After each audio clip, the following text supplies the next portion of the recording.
Vem aí, a nossa próxima atração. Ouça a partir de agora o programa Direito em Foco.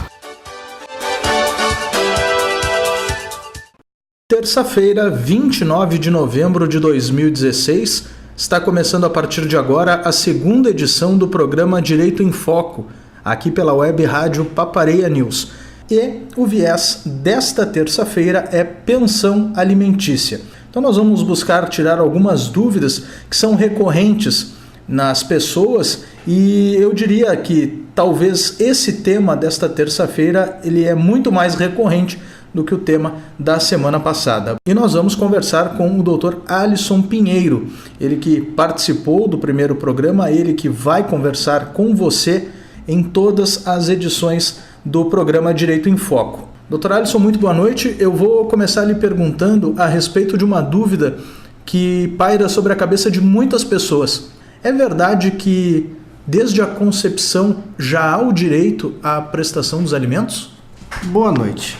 Essa pergunta é uma pergunta bem clássica, uma pergunta que várias pessoas fazem, tem muita dúvida sobre ela. O que acontece? Dentro do direito tem uma dúvida chamada quando há a concepção. A concepção dentro do direito, atualmente, ela é do momento que a criança pode ser identificada como uma fase gestacional, que é quando tem a gestação da criança. Houve a concepção, tem gestação.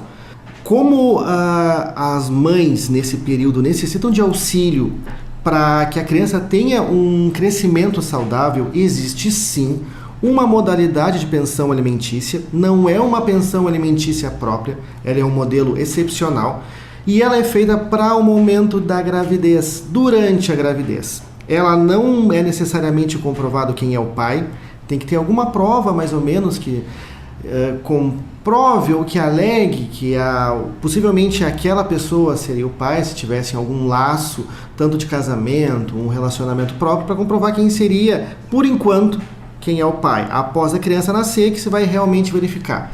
Sendo direto, existe sim uma modalidade de pensão, que seria uma pensão gravídica, que é para a pessoa que está grávida. Então existe sim, o direito da mulher grávida, ela é assegurado pela justiça. Claro, como sempre eu tenho que explicar para vocês, é um tipo excedente, então somente judicial ele pode ser. Então a Defensoria Pública faz isso, qualquer advogado na cidade também, é uma modalidade que ela tem que ser requerida, ela não é automática. Então, nesse caso, o mais clássico informar é, sim existe, só tem que procurar esse direito próprio.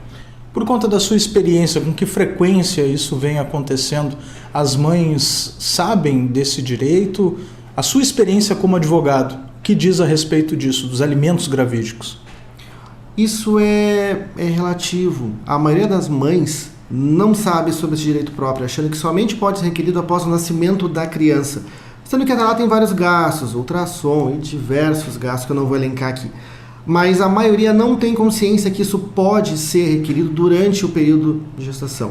Claro que a gente tem também a morosidade do judiciário, que às vezes acaba que o processo ele tem que ser feito com urgência.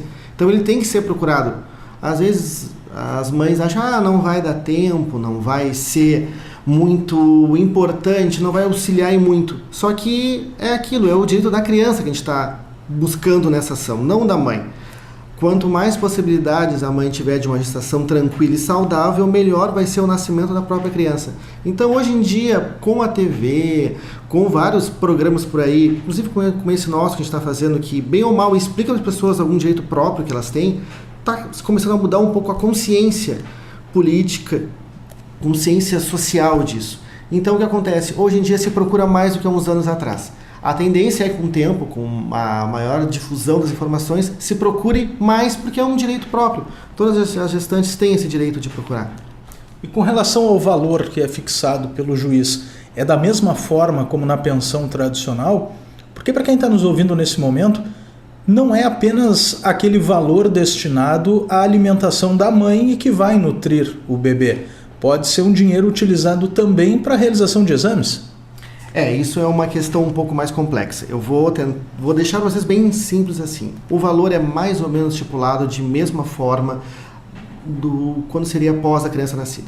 Por quê? É difícil se conseguir comprovar, num período curto, a gestação ela tem no máximo 9 meses, entre um conhecimento, a comprovação, mais 2 meses, então seria um prazo de 7 meses aproveitáveis no judiciário. E não tem como nesse tempo juntar a comprovação de quanto o genitor ele recebe, de quanto ele pode prestar de alimentos, então normalmente se faz uma liminar, nessa liminar se bota um valor estipulável, um valor que não é o valor correto, é um valor ao título de auxílio. Então, para quem está em casa poder entender, funciona nos mesmos moldes da pensão alimentícia. Normalmente ela tem um valor estipulado sobre o salário mínimo, já que a gente não pode convencionar qual é o salário próprio da parte pagadora, então se faz algo mais direto para tentar sanar no período emergencial. É uma ação emergencial, então eu não posso entrar tanto em valores, depende caso a caso, como eu falei. Normalmente isso, o próprio advogado que for entrar, a defensoria é que vai estipular valores. Mas basicamente em cima do salário mínimo, assim como uma pensão própria, enquanto não se conhece qual é a fonte pagadora, quais as possibilidades do alimentante. Basicamente isso. Bom, a gente tem que levar em consideração, né, melhor dizendo, para o nosso ouvinte que o direito ele é uma ciência subjetiva. Então vai muito da questão da interpretação do juiz a fixação desse valor. É isso, a gente dá um valor para que a pessoa possa se nortear, mas nem sempre pode ser aquele que seja realmente sentenciado pelo juiz, né?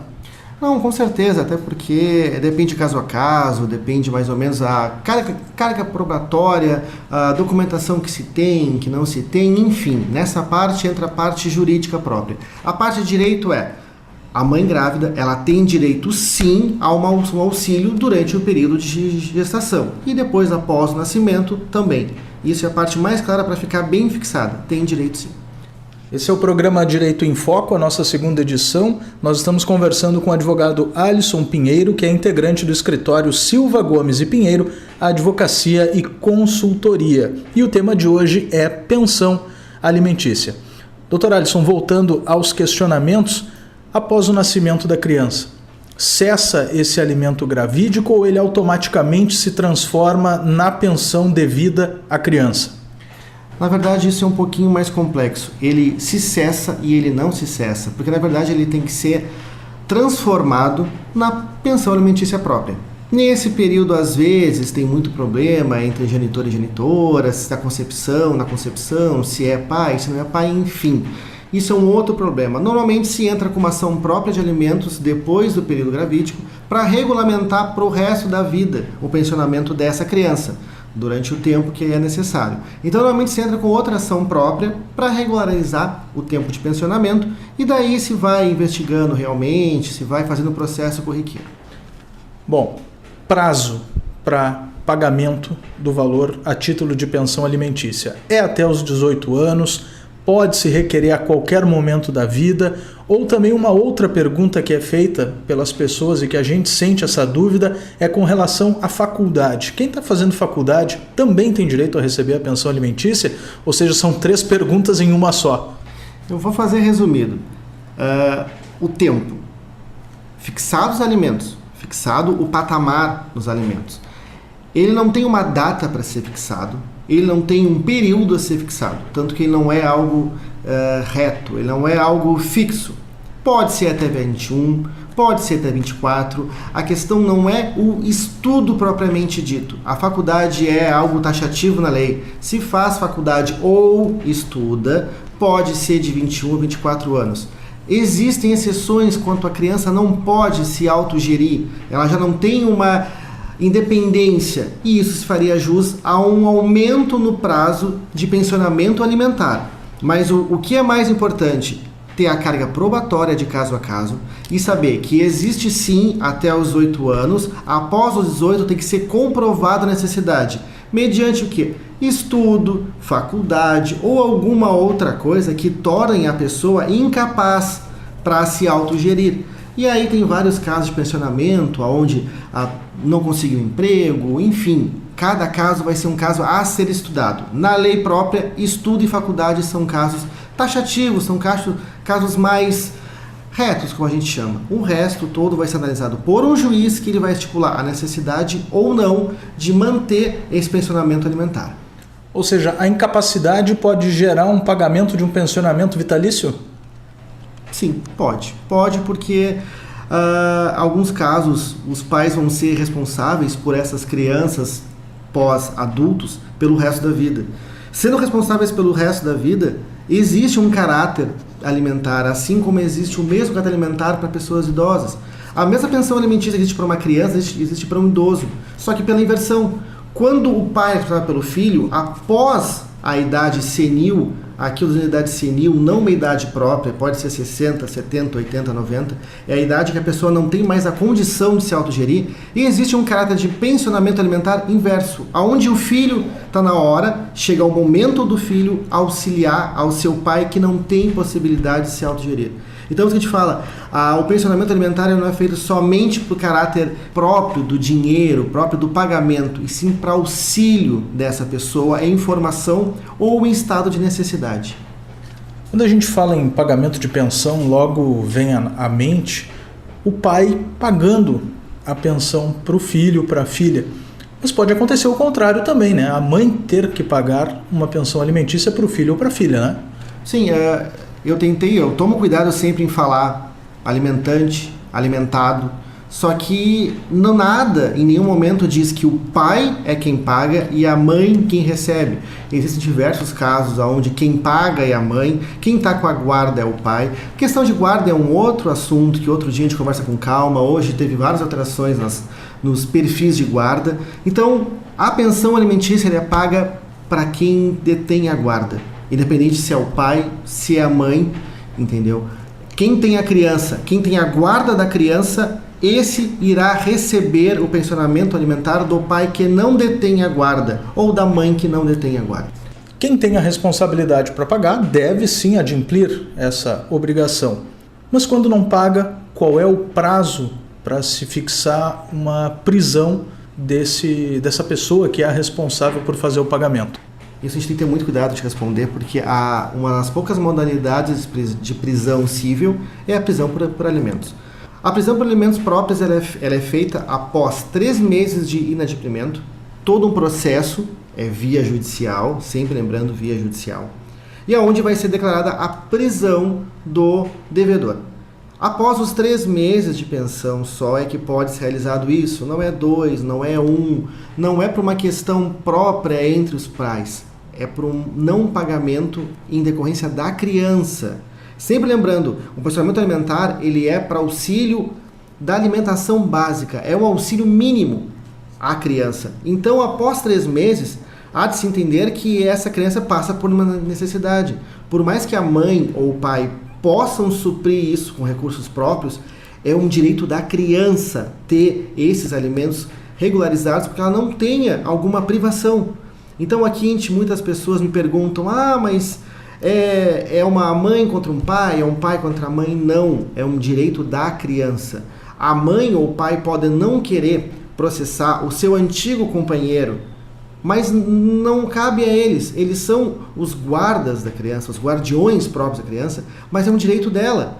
Assim como também quem paga os alimentos também tem direitos que são resguardados, como o direito de visitação, como o direito próprio a ter convívio com o filho. Então, o que é muito comum, todo mundo pensa na parte de alimentos somente os deveres e esquecem as garantias. Então, o alimentante ele tem um dever de prestar alimentos, mas ele tem também alguns direitos assegurados por essa prestação própria. Uma vez decretada a prisão, não quer dizer que o cumprimento acarrete no pagamento das parcelas que já foram vencidas, né? Isso é bem complicado, gente. Foi decretada a prisão, 72 horas para justificar ou ser preso após a citação, que tem um pequeno problema, aí a parte jurídica quanto à citação, ele ser encontrado ou não. Decretada a prisão, realizando o pagamento, se extingue o processo. Ele sendo preso, esse pai ou essa mãe, não quer dizer que vai ser extinto o valor devido. Ele se torna um valor passivo, ele se torna um saldo devedor, aonde existe uma outra ação, essa sem rito de prisão, aonde eu posso cobrar o excedente aos 3 meses.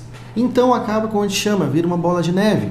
A cada 3 meses a pessoa acaba indo presa, acumulando, e vira uma ação, outra ação, também uma ação de execução de alimentos, mas pelo rito da penhora, onde vai tentar penhorar bens dele para poder suprir esse valor que ele está em débito. Já uma vez lembrando, Quando se faz uma ação de alimentos, se constituiu uma obrigação até ser sanada essa obrigação. Então não se pode simplesmente não pagar um mês, não pagar outro. Vai constituir em mora, vai constituir em dívida e ela vai ser cobrada judicialmente. O avô pode ser preso? Pode. O caráter alimentar é o que gera a prisão, não é o grau afetivo nem o grau de parentesco. Por exemplo, um vô que ele tem uma pensão avoenga, que é o nome da pensão pelos avós constituída, ele pode sim ser preso se ele tiver em mora da pensão ordinária alimentar. É lógico. O caráter alimentar é que vai doutrinar se há prisão ou não. Não é o próprio ente, o próprio grau de parentesco da criança para com o alimentante, e sim a necessidade que a criança tem. Não esqueçam, dia de família a gente pensa na criança, não em quem está devendo. Infelizmente, é sempre priorizado a criança. Então, se é uma pensão avoenga que está sendo em mora, vai ser também podendo ser preso o próprio avô. Mas nesse caso é quando a ação é movida contra o avô ou também se é quando é movida contra o pai? Ou seja, pode passar do pai para o avô essa obrigação de pagar? Na verdade, a pensão avoenga ela é no caso de impossibilidade de um dos genitores e ela vai para todos os avós, não somente para um. É muito comum o pessoal achar se o pai, no caso, não paga a pensão, os pais dele vão pagar. Não, todos os avós irão pagar a pensão. A pensão avoenga é quando a responsabilidade dos pais passa para os avós. Então, eu falei dos pais para os avós, não do pai para o avô paterno. Então, é muito comum acharem, não, mas eu cuido da criança, ele que não, o genitor, então os pais dele. Não, todos os avós pagam igual. Então, a ação é feita contra todos. Sempre lembrando, gente, caso a caso, existem várias diferenças que podem acontecer, várias peculiaridades, sempre procurando um advogado de confiança de vocês, a Defensoria Pública, que faz um trabalho incansável dentro do direito de família, e caso a caso pode ter alguma alteração. Basicamente, todos os avós pagam o pensionamento no caso de impossibilidade de um dos pais. Muito bem, este foi o tema da nossa segunda edição do programa Direito em Foco, Pensão Alimentícia. É lógico que outras dúvidas podem surgir a partir do momento que você estiver nos ouvindo. Talvez você possa se encaixar em um desses momentos dessa nossa entrevista ou até em pontos que não foram comentados, mas você pode encaminhar sua dúvida, encaminhar a sua pergunta ao contato@papareianews.com, que nós então estaremos encaminhando aos integrantes do escritório Silva Gomes e Pinheiro Advocacia e Consultoria, e claro também ao advogado Alisson Pinheiro. Doutor Alisson, muito obrigado por mais esta edição e até a próxima semana. Muito obrigado pelo espaço e sempre lembrando, a gente tenta tirar algumas dúvidas simples, algumas dúvidas bem genéricas. Caso a caso, procurem sempre uma assistência profissional própria. Muito obrigado e boa noite. Muito bem, nós vamos ficando por aqui, desejando a todos uma boa noite e uma boa semana. Você ouviu o programa Direito em Foco.